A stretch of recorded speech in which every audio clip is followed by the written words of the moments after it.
아침에도 우리가 함께 하나님의 은혜 가운데 성음교회 이름으로 모였습니다. 그 놀라운 하나님의 은혜와 사랑에 큰 감사와 찬송을 올려드리시기를 원합니다. 하나님께서 우리를 성음교회 공동체로 불러주셨습니다.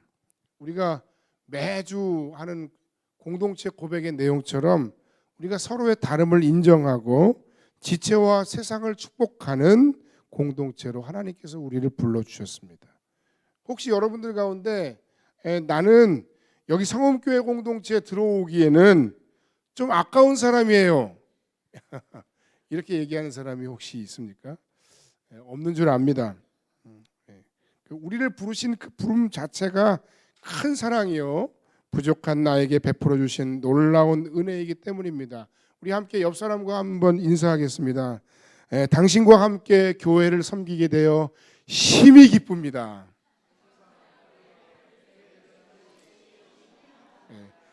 여기서 심이라는 뜻은 제가 사전을 찾아보니까 보통의 정도보다 지나치게 뭐 이런 뜻입니다. 심히 기쁩니다. 또 인사합시다. 주님의 사랑으로 당신을 축복합니다. 다 잘 될 겁니다. 할렐루야. 그렇습니다. 우리의 지혜와 우리의 신앙의 인격으로 말미암아 잘 되는 것이 아니라 하나님의 은혜로 다 잘 되게 될 겁니다. 많은 학자나 또는 기독교 언론이나 각종 총회의 통계를 보면 한국 교회에 커다란 위기가 다가오고 있다. 아니 이미 다가왔다라고 말합니다. 근데 대부분 그 위기라고 말하는 가장 큰 증거로 내세우는 것이 무엇인가 하면 바로 수적인 어떤 감소입니다. 내지는 성장의 멈춤입니다. 뭐 그 이유는 다양합니다. 교회 내적인 원인도 분명히 있습니다. 우리들이 하나님의 자녀답게 살지 못하고 또 목회자를 비롯해서 성도들이 하나님 앞에서 부도덕하다거나 혹은 서로 싸운다거나 하는 좋지 못한 모습을 보여서 사람들이 실망했다는 거예요. 또 그 외에도 교회 외적인 어떤 이유도 분명히 있습니다. 사회적인 현상이나 상황들 또는 뭐 사는 삶 자체가 너무 힘들고 고달프니까 오히려 거꾸로 신앙에 대한 그런 관심이 적어지는 이유도 있다. 뭐 이런 분석도 있습니다. 자신을 기독교인이라고 말하는 사람들은 크게 줄지 않았는데 그런데 교회 안에서 교회 멤버십을 가지고 정기적으로 출석하는 사람들의 숫자는 점점 줄어들고 있다. 소위 가나안 성도라고 얘기하는데 안 나가 성도. 가나안을 뒤집으면 안 나가래. 그런데 그 교회에 안 나가는 기독교인들의 수가 점점 늘고 있는데 몇 %까지 늘었느냐 하면 23.3%까지 늘었다고 합니다. 교회에 나가지 않는 가나안 성도들이 교회에 나가지 않는 여러 가지 이유는 교회에 대한 실망, 사람들의 무관심, 소통의 부족, 그와 함께 또 등장한 것은 지극히 개인주의적인 신앙의 성향, 뭐 이런 것들의 이유로 점점 교회에 출석하는 성도들도 줄어들고 있어요. 그러니까 성장도 멈추거나 줄고 있는데 교회에 출석하는 사람들의 숫자도 점점 줄고 신앙이 점점 개인화되어 가고 있는 것이 오늘의 우리의 상황과 현상입니다. 여기에 자꾸 뭐 우리는 공동체입니다. 우리는 자꾸 가족입니다. 자꾸 이런 얘기하는 게 얼마나 그런 마음을 가진 사람들은 힘드시겠어요. 그럼 그렇다고 해서 그러면 그런 사람들을 귀찮게 하지 않는 게 교회가 과연 잘하는 것이냐 그렇게 얘기할 수도 없죠. 근데 앞으로 이 상황과 현상은 점점 더 심각해질 것이라는 것입니다. 단적인 예로 청년기의 어떤 기독교인들의 비율이 상당히 지금 낮습니다.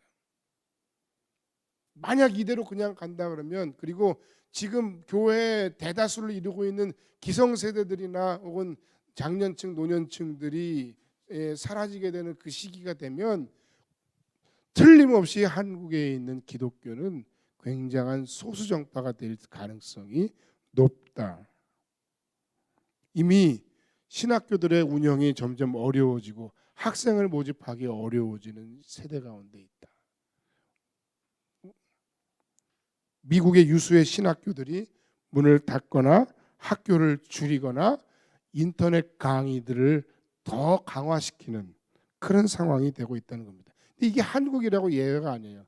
뭐 제가 신학교 다니던 시절에 비하면 지금은 경쟁률이 한 3분의 1 정도로 줄은 것 같아요. 잘난 척하는 게 아니에요. 그 현상을 우리가 한번 보자는 겁니다. 그런데 문제는 이 모든 것들을 숫자가 줄어드는 것 그것만으로 우리가 이 상황을 그냥 생각하고 그럼 어떻게 하면 숫자를 늘릴까? 이렇게 접근하고 이렇게 단순하게 생각해서는 이 상황에 대한 바른 대안을 우리가 만들어갈 수 없다는 겁니다. 이건 단순히 어떤 한 교회나 또 우리 교회만의 어떤 생존의 문제가 아닙니다. 수가 줄어드는 것은 표면적인 이유이고 문제이고 문제 인식의 발단이지만 이것을 계기로 우리는 정확한 문제의 본질을 파악할 필요가 있다는 겁니다. 오늘부터 우리가 고린도전서를 계속해서 매주 나누게 될 건데 그 첫 번째 시간입니다.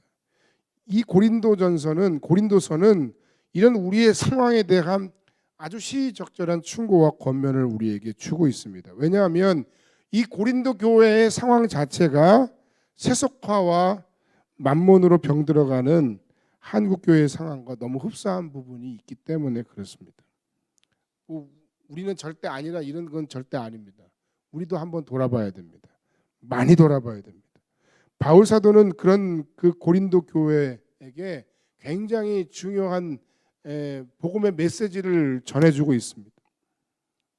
세속화와 만몬 숭배 그리고 지나친 개인주의적인 신앙생활로 병들어가고 있는 우리들에게 말씀이 전하고자 하는 그런 하나님의 음성을 우리가 이 말씀 가운데 듣는 그런 시간들이 되기를 간절히 바랍니다. 이 고린도 교회는 바울 사도가 개척한 교회인데 바울 사도가 어떤 특별한 계획을 가지고 내가 저 지역을 가니까 개척할 만해 그래서 교회를 한번 개척해 볼까 하고 개척한 교회가 아니라 아주 우연히 아덴에서부터 시작된 그 지역의 선교 여행 중에 아주 우연히 갑작스럽게 원래 계획이 없었는데 갑작스럽게 개척한 그런 교회입니다. 우연히 그곳에 가게 돼서 그가 자신의 어떤 생계 문제를 해결하기 위해서 그 텐트 메이커였죠. 텐트 만드는 일을 시작하고 그 텐트 만드는 일을 시작하면서 동종업계의 사람들을 찾다 보니까 브리스길라 아골라라고 하는 부부를 만나게 됐어요. 근데 이들은 로마의 황제인 글라우디오에게 핍박을 받아서 추방당하고 고린도까지 흘러내려온 사람이었어요. 이들과 만나면서 자연스럽게 고린도 지역에 고린도 교회를 시작하게 된 겁니다.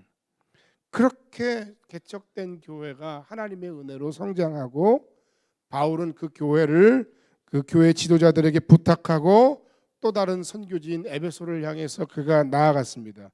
그러던 가운데 그에게 굉장히 안타까운 소식이 들려왔는데 교회가 복음 안에서 아름답게 서가는 것이 아니라 여러 가지 잡음과 온갖 문제들이 그 교회의 발목을 잡고 있다는 소식이었어요.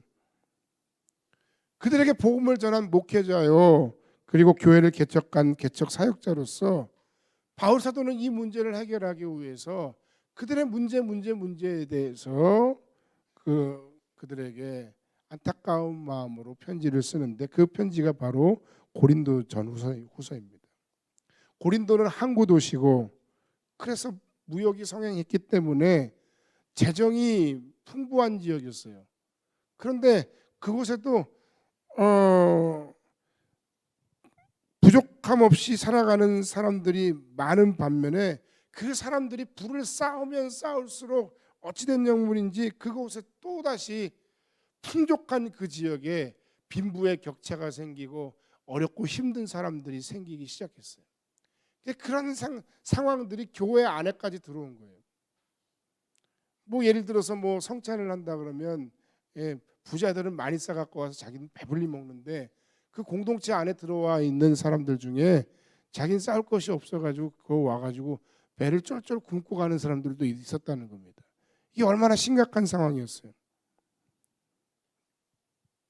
그러니까 이 교회 안에 분명 신앙은 가지고 있고 복음은 받아들였지만 여전히 그 지역의 세상의 빈부 격차나 혹은 개방적인 문화로 말미암은 성적인 타락의 문제를 여전히 가지고 비복음적인 풍속과 폐해를 쫓아 살아가는 성도들이 그 안에 많이 있었다 하는 것입니다.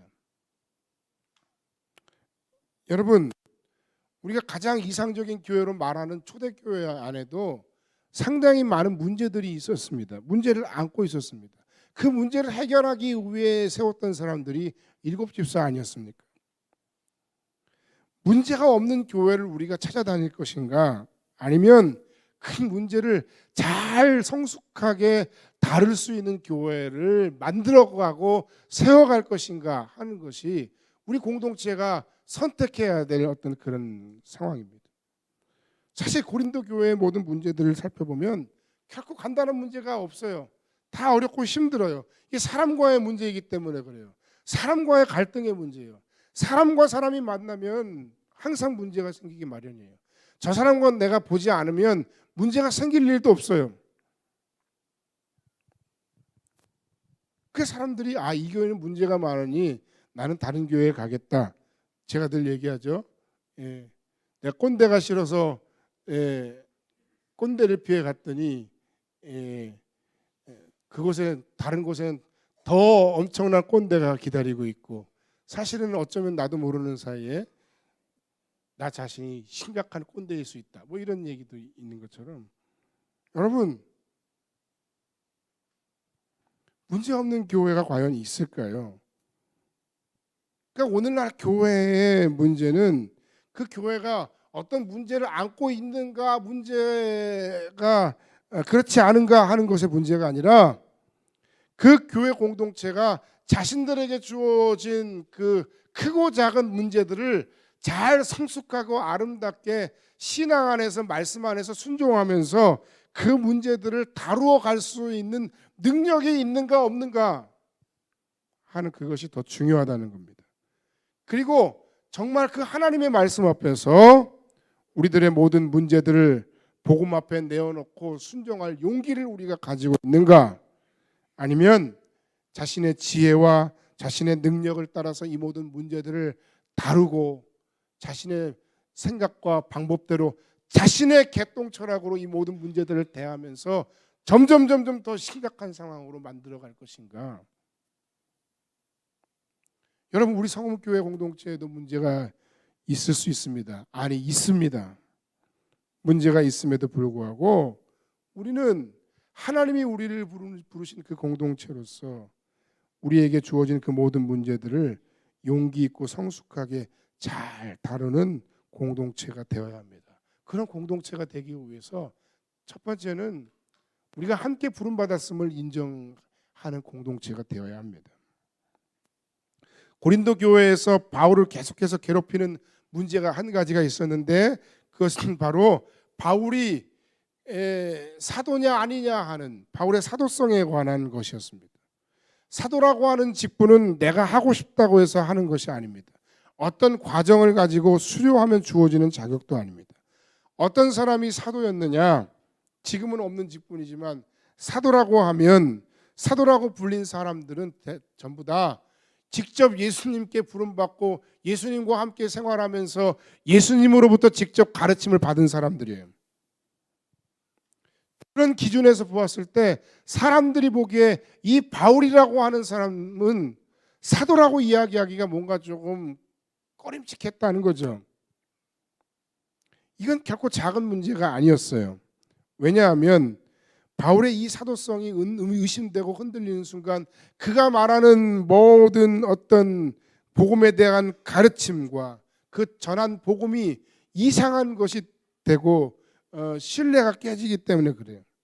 그래서 이 부분에 대해서 바울이 뭐라고 얘기를 하고 있냐면, 나는 분명하게 잊을 수 없는 사건이야. 내 생애에 한 가지가 있는데 바로 사도행전 9장이나 22장에서 얘기했던, 또 26장에서 얘기했던 그 사건이죠. 다메섹 도상에서 예수를 믿는 사람들을 핍박하러 가다가 자신에게 찾아오셔서 자신을 만나 주신 그 예수님, 자신이 예수님을 만났다는 거예요. 예수님께서 자신을 사도로 부르셨다는 거예요. 이방인의 사도로 자신을 불러주셨다는 것을 그가 계속해서 강조하고 계속해서 이야기하는 것입니다. 그 부르심을 통해서 바울 자신이 그의 인생의 목적이 바뀌고 율법 안에 갇혀있던 그의 잘못된 신앙의 체계가 깨지고, 그리고 복음을 온전하게 발견하고, 그리고 말씀 안에서 다시 한번 그것을 증거하고 선포하는 것이 자신의 사명임을 그가 깨닫게 되었다는 겁니다. 그게 하나님이, 그리스도 예수께서 자신을 부르신 부르심이고, 그 부르심으로 말미암아 자신은 사도가 되었다는 것을 강조해서 얘기하고 있죠. 자, 그런데 바울 사도만 사도로 부름을 받은 것이 아니라 사실은 그 교회에 있는 모든 사람들도 다 부름받은 사람들이었다는 겁니다. 여러분, 우리 모두가 하나님의 은혜로 부름받은 사람입니다.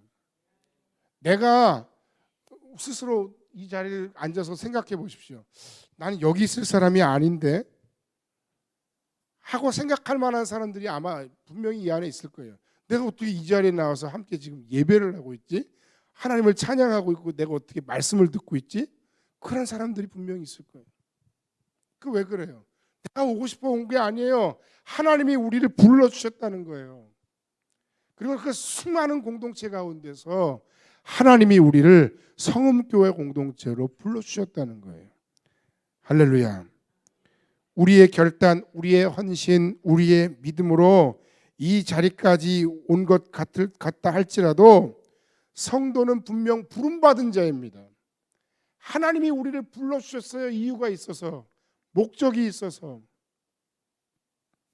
그 하나님의 은혜로 우리 안에 믿음이 생기고 우리의 마음의 문이 열리고 예수 그리스도를 영접하고 복음을 받아들이게 된 모든 과정이 바로 하나님의 섭리이며 놀라운 역사라는 것입니다. 바울도 계속 그걸 얘기해요. 내가 회방자요 핍박자고 내가 예수를 믿는 사람들을 잡아들이고 핍박하고 죽이는데 앞장섰던 사람이었지만, 그러나 나 같은 죄인도 하나님께서 부르셔서 이렇게 복음을 전하는 자로 세움을 받게 됐다. 그래서 은혜이기 때문에, 은혜로 부름받은 자이기 때문에 자랑할 수 없고, 은혜로 부름받은 자이기 때문에 누구보다 월등하다고 얘기할 수도 없고 누구보다 열등하다고 얘기할 수도 없는 거예요. 그렇기 때문에 우리에겐 은혜로 부름받은 자로서, 함께 부름받은 자로서 그 우리의 공동체의 모습을 인식하고 그리고 감사하고 하나님께서 부르신 그 부르심의 뜻에 합하게 우리의 삶을 다해 최선을 다해 헌신하고, 우리가 무익한 종이지만 그러나 주의 은혜를 힘입어 주의 능력을 의지하여 감당합니다. 날마다 나아갑니다 하는 그런 하나님의 은혜로 우리가 함께 부름받은 공동체임을 기억해야 한다는 말씀입니다. 여러분, 우리 개개인은 너무나도 연약합니다. 그러나 하나님의 은혜로 우리가 함께 부름받았습니다. 오늘 말씀에 보면 그래서 재밌는 게 있어요. 문제투성이로 그것 때문에 가슴 아파서 고린도 교회에 편지를 쓰고 있는 이 바울이 오늘 뭐라고 얘기를 하고 있습니까? 말씀 가운데 보면 감사한다고 얘기하고 있죠. 내가 너희를 위하여 항상 하나님께 감사한다. 그렇게 얘기하고 있어요. 무엇이 그에게 그런 감사의 조건을 허락하는 것일까? 은혜로 부름받은 것이 감사예요.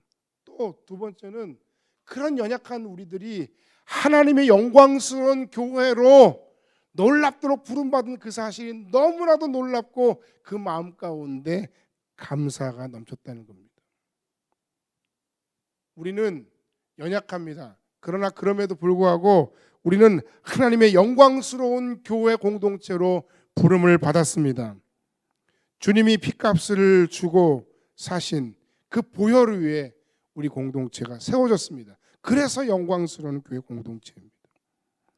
각종 다양한 문제와 우리의 개개인의 어떤 미성숙함과 교회답지 못한 아름답지 못한 수많은 모습에도 불구하고 우리는 영광스러운 교회로 하나님의 사랑과 은총 가운데 그리스도의 보혈의 공로를 힘입어 부름받아 이 교회가 세워지고 가고 있다는 것입니다. 그러므로 우리는 이 교회 공동체를 하나님의 뜻하심 가운데 정말 더 아름답게 잘 세워가야 할 그런 책임이 있습니다. 그런데 그 책임이 우리가 남들보다 조금 더 뛰어난 어떤 날카로움으로 우리 교회는 이게 문제고 우리 교회는 저 사람이 문제고 우리 교회는 이 문제가 해결돼야 되고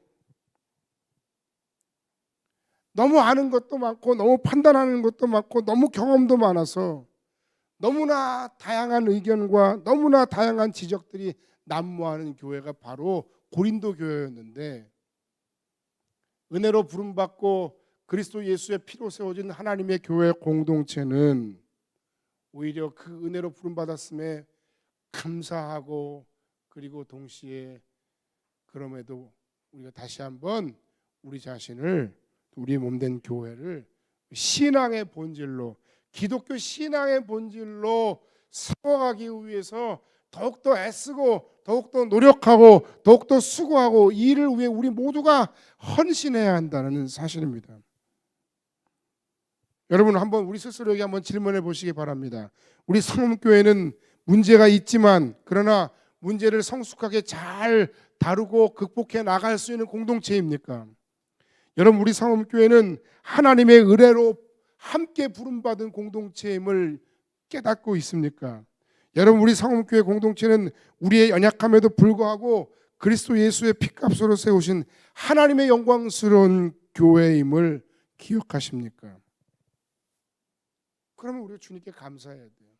많은 부족함에도 불구하고 누군가를 책망하고 누군가를 지적하고 교회 문제들에 대해서 자꾸 뭔가 얘기하기보다는 오히려 우리 자신을 돌아보고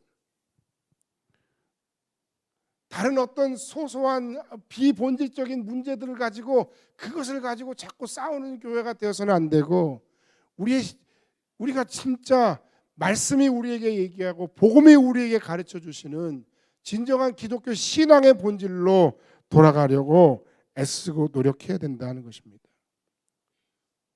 혹시 우리들이 신앙생활하는 가운데 혹시 우리가 교회를 만들어 가고 세워가는 모든 과정 속에서 본질이 아닌 비본질적인 문제들로 에너지를 낭비하고 있는 부분은 없는지, 내 신앙의 기본적인 모든 모습들이 하나님이 우리에게 말씀하시고 복음이 우리에게 가르쳐준 바와 비교해서 너무 멀리 떨어져 온 것은 아닌지, 하나님의 마음으로 우리가 우리의 주변의 사람들, 이 세상에 있는 사람들과 잘 어울려 보려고 애쓰고 있는지, 나는 이렇게 생겼으니까 건들지 마세요. 혹시 그런 사람들은 아닌지. 우리 계속해서 우리 자신을 점검해야 됩니다.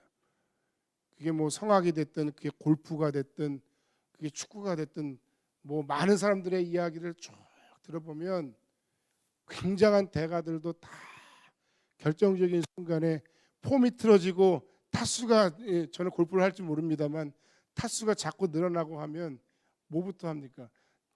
가장 기초적인 기본기부터 한번 자신을 돌아보는 겁니다. 호흡이 혹시 잘못되지 않았나 성악가들은 한번 자신을 돌아보는 겁니다. 뭐 내가 뭘 잘못된 어떤 기본기가 무엇인지. 그게 바로 우리 기독교 신앙의 본질이에요. 그걸 우리가 살펴야 돼요.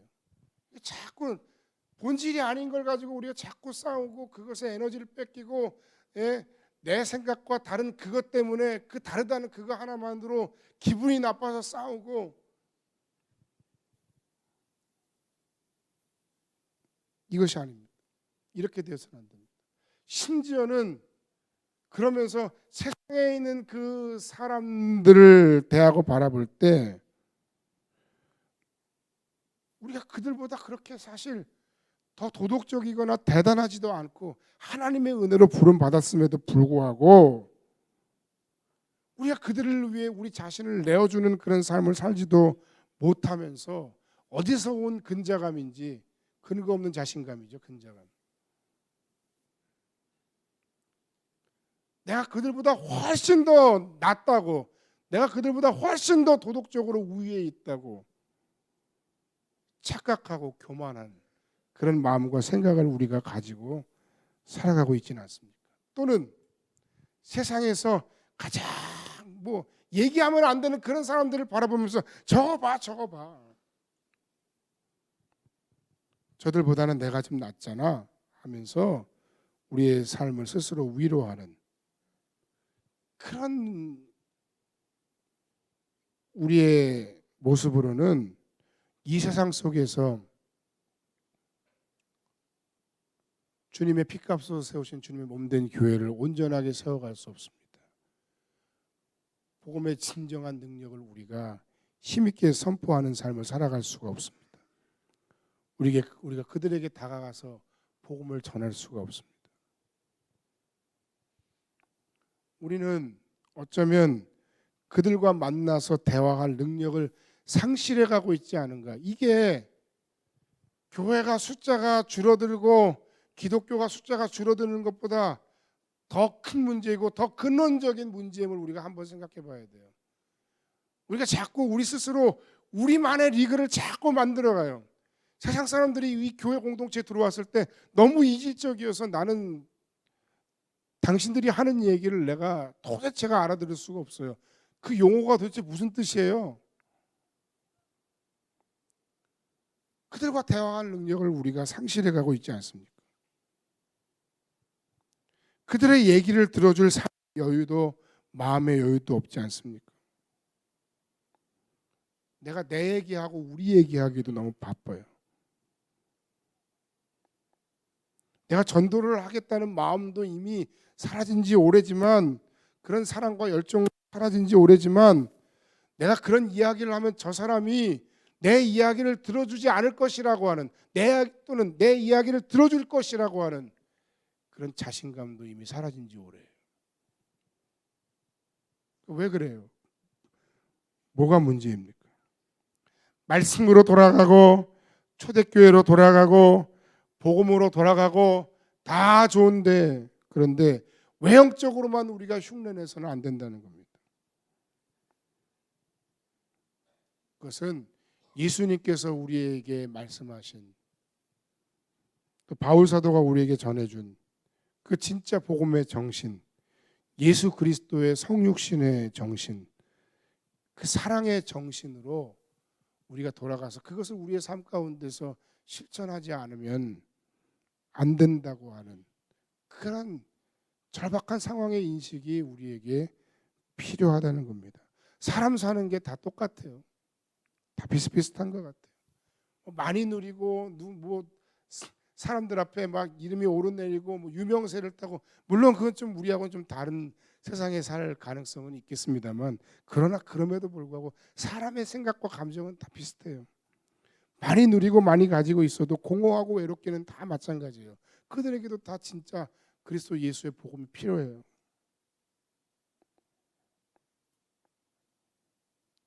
우리가 우리 지체인 성도들에 대해서 또는 다른 사람들의 삶에 대해서 우리가 더 깊은 관심과 사랑을 회복해야 됩니다. 내 이기적인 신앙을 벗어버리고 돈과 세상적 삶에 대한 무한한 동경도 던져버리고 신앙과 삶의 이원론적인 분리된 삶, 교회는 교회고 세상에서 삶은 삶이라고 하는 그런 분리된 우리의 삶의 모습도 극복하고 우리의 신앙의 본질로 돌아가는 방법은 딱 한 가지입니다. 저도 돌아가야 되고 여러분들도 돌아가야 되고 우리 모든 교회 공동체가 다 돌아가야 되는 진짜 기독교 신앙의 본질, 저는 그 사랑이라고 생각합니다. 어떤 사랑이냐 하면 성육신하신 사랑이에요. 우리가 맨날 이걸 실패하는 겁니다. 어제도 실패하고 일주일 내내 실패하고 과거에도 실패하고 아니 오늘 아침에도 이미 실패했고 내일도 실패할 예정이고 우리가 앞으로도 계속 실패할 예정이에요. 실패하고 다시 그 은혜로 다시 우리를 회복하고 그 은혜를 힘입어서 다시 하면 좋은데 우리의 마음 가운데 신앙의 패배주의가 계속 있어서 과거에도 실패했지만 앞으로도 실패할 예정이에요. 이미 바로 이게 진짜 우리의 개인의 신앙의 위기고 교회의 신앙의 위기고 공동체의 위기고 복음의 위기라고 저는 생각합니다.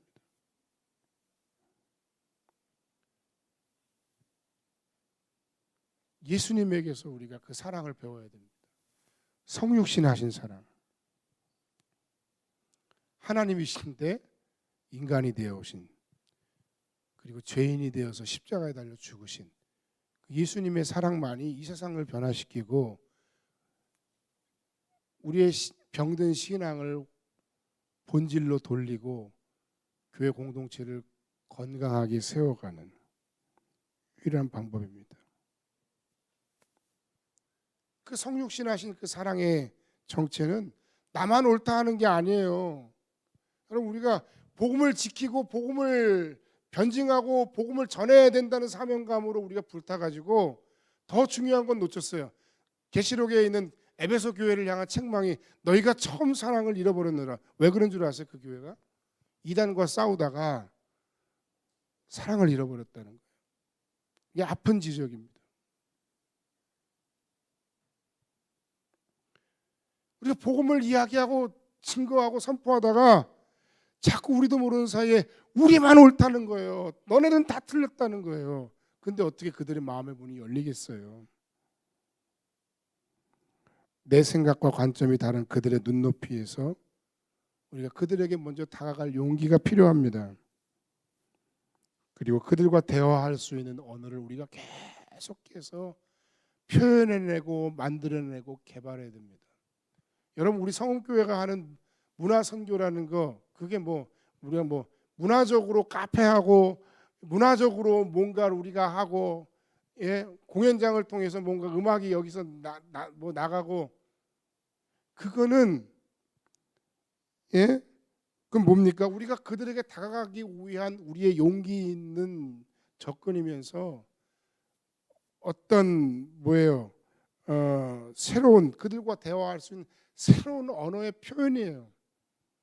그 자체가 그렇다는 게 아니라 그래서 우리는 더 노력하고 더 애쓰고 그거 하니까 되는 게 아니라 그런 모든 과정 가운데 그런 정신으로 우리가 함께 그들에게 다가가야 된다는 것입니다. 수많은 문제들이 우리 자신에게 있습니다. 우리 내부에도 있습니다. 그러나 그럼에도 불구하고 기독교 신앙의 본질을 회복하는 것, 그것은 나만 옳다 하는 것이 아닙니다. 오히려 내 생각과 관점이 다른 그들의 눈높이에서 그들에게 먼저 다가가는 용기를 내는 것이고 그들과 대화하기 위해서 그들이 알아들을 만한 이야기로 우리의 언어를 표현해내는 것입니다. 교회의 영광스러움을 우리가 지키기 위해서 우리가 해야 할 것, 각자 생각도 다르고 해법도 다르지만 바로 우리에게는 이런 신앙의 용기와 결단이 필요하다고 생각합니다. 목자 주일입니다. 참 부족한데 목사로 부름받아서 여러분 앞에 섰습니다. 우리가 하나님의 은혜로 교사로 순장으로 찬양대 지휘자로 교회 리더로 여러 가지 모양으로 섰습니다. 그러나 우리 기억해야 됩니다. 우리가 하나님의 은혜로 함께 부름받았다는 사실, 그리고 이 교회가 주님의 피값으로 세워진 영광스러운 하나님의 교회라는 사실을 우리가 기억하고, 이 교회가 정말 하나님 앞에서 영광스러운 교회로 세워지기 위해서 어떤 화려함을 드러내고 대단한 행사를 우리가 치러내는 것이 아니라 진짜 우리의 모든 사역과 삶 속에서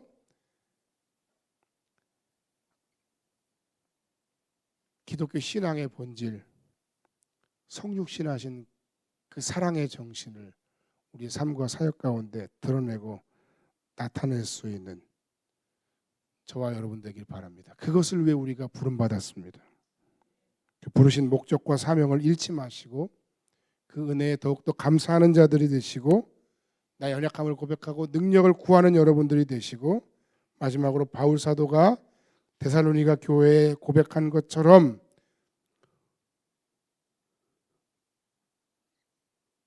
우리는 너희에게서든지 다른 이에게서든지 사람에게 영광을 구하지 아니하였노라. 우리는 그리스도의 사도로서 마땅히 권위를 주장할 수 있으나 도리어 너희 가운데서 유순한 자가 되어 유모가 자기 자녀를 기름과 같이 하였으니 우리가 이같이 너희를 사모하여 하나님의 복음뿐 아니라 우리의 목숨까지도 너희에게 주기를 기뻐함은 너희가 우리의 사랑하는 자 됨이라.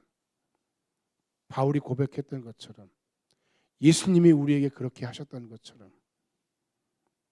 우리도 예수님처럼 목자로서, 작은 목자로서, 목회자로서, 교사로서, 순장으로서, 찬양대 지휘자로서, 교회 리더로서 우리 자신을 누군가를 위해, 그들을 위해 더욱더 내어주기를 기뻐하며 하나님의 은혜 가운데 그 놀라운 사랑과 축복을 고백하고 간증할 수 있는 성원교회 모든 공동체와, 그리고 목자주일에 목자로 부름받은 모든 여러분들의 간절한 결단이 되기를 주의 이름으로 간절히 축원합니다. 기도하겠습니다.